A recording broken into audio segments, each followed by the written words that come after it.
I'm going now to um, start my Facebook session, and we are live. Yes, you are welcome, welcome, welcome, welcome. It's always a pleasure to be on the Ed Innovator Series. I am so excited to be here, and you can see that I am looking like what I promised you today will be. Today is a special edition. So I decided that it won't always be English, all the time. Once in a while you wear, native, you look good, like the way I'm looking right now. Don't I look good? So you're welcome to the Ed Innovator Series. And yes, you're on the Ed Innovator's Dilemma. And today we are going to be discussing something that affects a lot of us, affects parents, workers, even children in school now use presentations, businessmen, businesswomen, as a lecturer, as a teacher, as a school owner, pitch presentations, any one of them. So it actually affects a whole lot of people, okay? And I decided that I was going to, teach us or talk to us rather. Let me not use the word teach about creating an effective presentation. Don't mind me, I'm trying to ensure that I actually log in right now to the platform. So if you see me looking down, know that I'm actually doing that. It's nothing else, okay? All right, so now, first of all, what exactly is a presentation?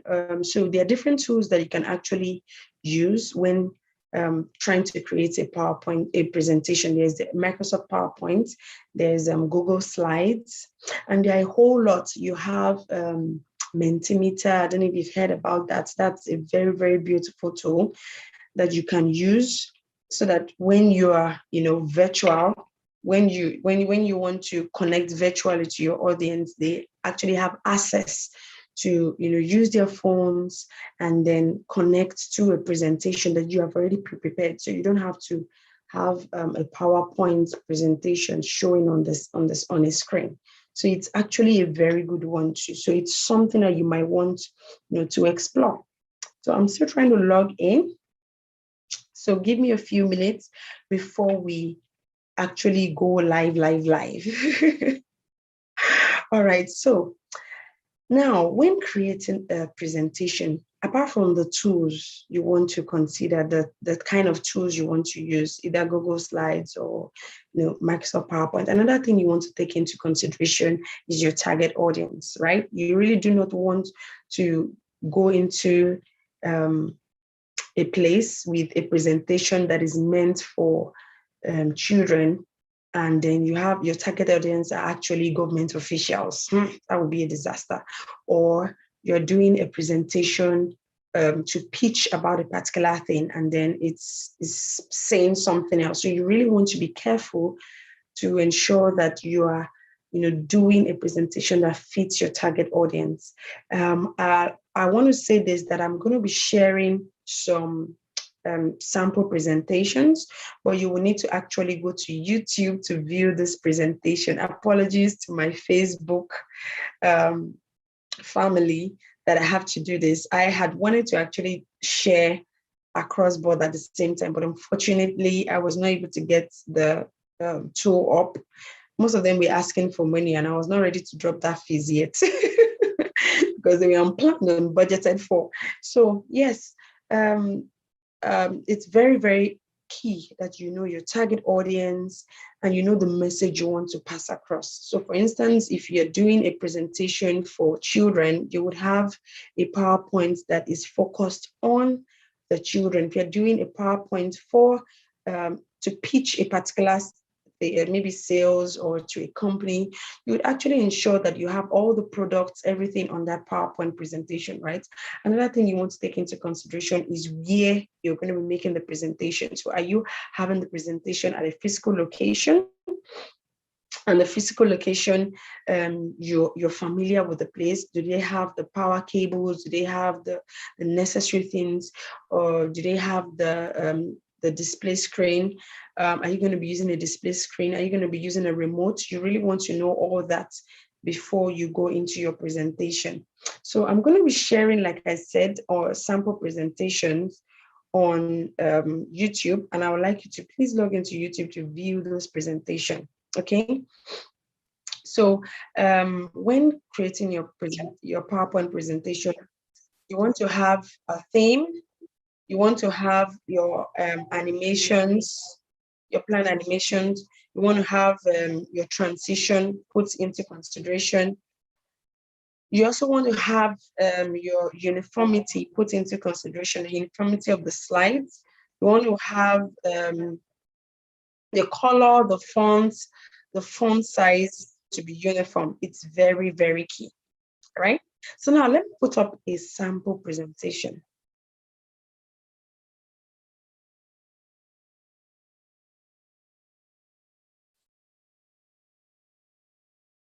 Okay, so I'm going to open a PowerPoint now, right about now. Sorry about that. It's coming, it's coming, it's coming, it's coming. Ta-da! So yeah, so I'm going to share a PowerPoint presentation I did some time back, and it was a presentation I did very recently. I hope that you can view it. I'm sure you can anyway. So yes, this was a PowerPoint presentation I did some time back, and sometime last month actually. And you can see that I have a uniform color. I have a uniform color. I have a uniform theme. So you would notice that I have the title page here. You will notice that here is, the outline of my presentation.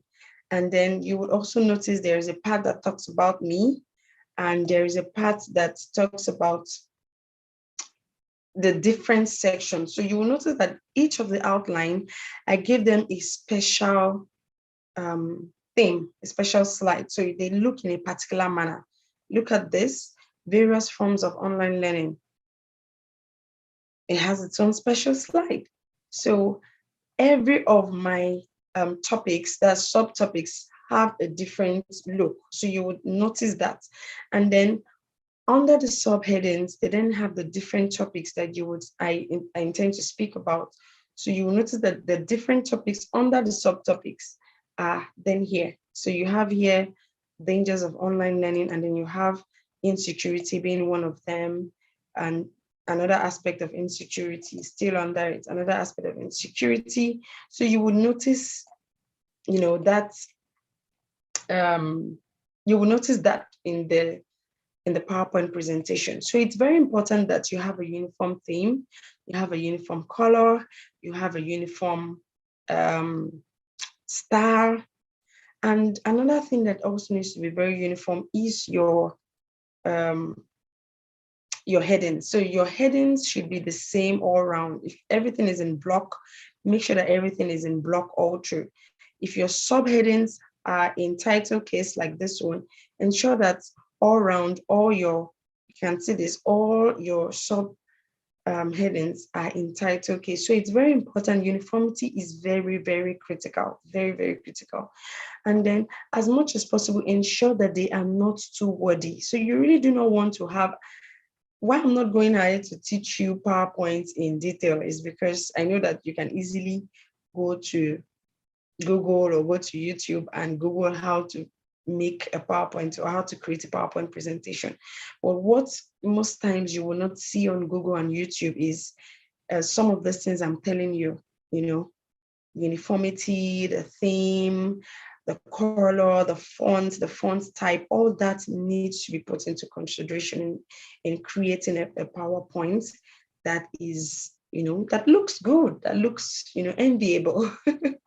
You also do not want to have a PowerPoint presentation that is too wordy. So look at this, you put them in bullet point style, or you use, now to do this, I didn't have to create it one by one. All I did was use something called Smart Art. So there is something called Smart Art. You basically click Insert, and then you have Smart Art here.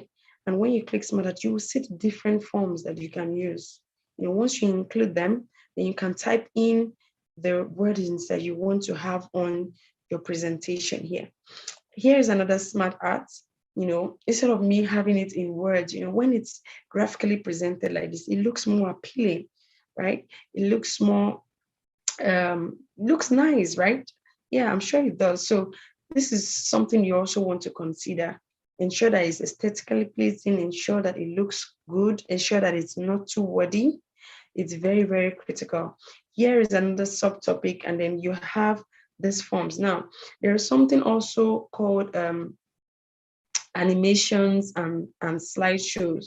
So animations basically are not supposed to be used in excess. You really want to be careful that they are not used in excess. Okay, so animation basically speaks to how maybe you want to animate, you want something to jump, you want something to fly. So the way this will present itself. So for instance, you want this particular graphic to float in, then you click, you can see that that's what happens. Or you want it to come in form of a star shape. So that is what animation does for you on your PowerPoint presentation. You also want to ensure that your animation is uniform. You really don't want to have one animation, one flying in, one wiping off, one fading. If you're not careful, it looks untidy. Okay, so you want to be careful to have a uniform animation too. There's another thing called transition that you also want to be aware of. So transition is how your slide will move from one slide to another. So for instance, this is showing page choir. It means that when my PowerPoint is transiting to the next slide, it would open as a page. That's what page choir means. Here's another one called origami. So this one would fold the screen into a bird format and then fly off as it moves into the next slide. So there are different forms of transition that you really want to apply to your PowerPoint presentation and make it look nice, okay? Whatever transition or animation you're actually also infusing depends also on the target audience that you are meeting. So for instance, you really don't want to do a bird that origami or ripple, transition or fracture glass transition when you are going to meet, a governmental body, a very serious, when you're going to have a very serious presentation. You want to be careful to ensure that you are, you are fitting your presentation into your target audience. So if you're having a presentation that involves children or talks about children, you can decide to use something playful. That works. Same thing with the fonts too. You can decide to use something playful and it will look really nice and beautiful. So you really want to ensure that all your PowerPoint presentation is fashioned to your audience. So I mentioned a couple of things. I mentioned your theme, very critical. Your theme is very important. Your animations is important too. I also mentioned transition. I mentioned uniformity. I also mentioned that you shouldn't make your PowerPoint presentation too wordy. Now look at this. This particular one is wordy. But the reason why it is wordy is because it's talking about me. But you would most likely not see any other presentation on any other slide rather on my PowerPoint that looks as wordy as that. Okay, so you always want to be careful to ensure that it is graphically pleasing so that people can follow you and they're interested in reading what you have to say. Now here is one. You would notice that this is a bit wordy, but I put a lot of white spaces in between to ensure that people can easily read it and follow through. Another thing that you want to also ensure you do is put in images that are not avoid plagiarism. That's the long and short. You want to ensure that you avoid plagiarism. You really don't want to put in pictures that tomorrow one person will call you and say, oh, I'm charging you $1 billion because you violated our.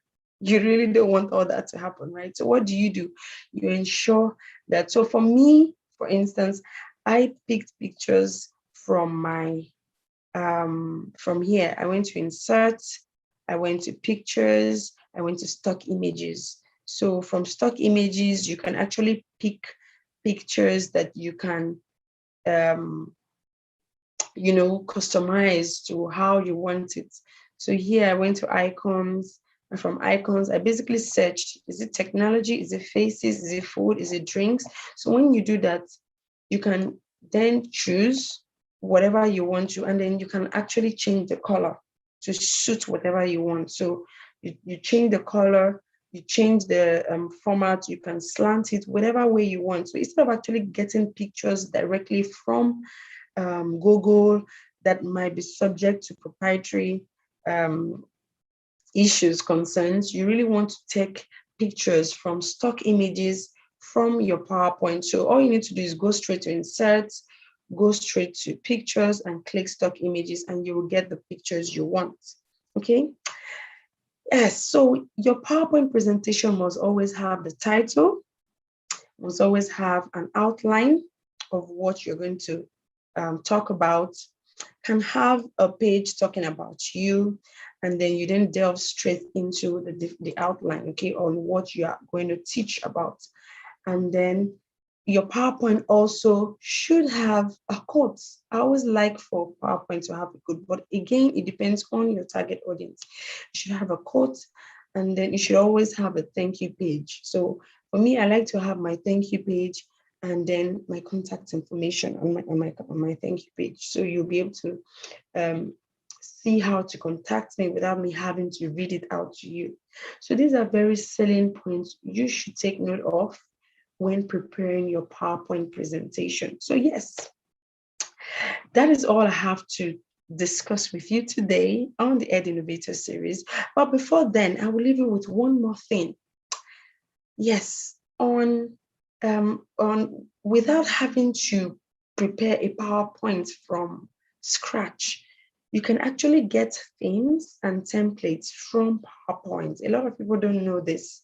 So if you go to File and you click New, you can actually search a lot of PowerPoint presentations. So if you're on YouTube, you'll be able to see this right now. You just go to New and then you search. For instance, I'm searching preschool now. Once I search preschool, it will give me some PowerPoint presentations I can use for my new PowerPoint I want to create. Sorry, this is not what I want. So this is not what I want. So let me close this now. But either ways, let me go back. Yes, so I'm going to click New and let me click Business, for instance. Business. So when I click Business and I press Enter, it will tell me it's searching for thousands of online templates that I can use, and voila, now it's showing me several business templates. It's showing me several business templates that I can use, showing me presentation title. There's a lot of business templates. So another thing that you want to ensure that you do, if you're not someone that is exactly good in preparing a PowerPoint presentation from scratch, or you're not very in line with colors or fonts, and you're not sure of yourself, you can easily go to File, go to New, search a good template, and then use it. All you need to then do is edit the information, swap some of the images, change some of the font style if you want to, and then you're good to go. And so that is it on the Ed Innovator series today. I hope that this short session was interesting and it was very, very impactful for you. I would like you to take time to ensure that you practice, because the truth is that practice makes perfect. If you're not practicing, it will be difficult for you to become a pro, in quotes, at creating effective and powerful presentations. And again, we would be live on Saturday next week. And I would like to thank you so much for joining us today. If you missed out on the sample presentations that I was sharing, please hop onto YouTube to look at the sample presentation that was shared. Take note again, your theme matters, your font size matters, the style of the presentation matters, the color, everything matters in your PowerPoint presentation, ensuring that you are giving a professional outlook. So thank you so much for joining us and enjoy the rest of the day. Bye.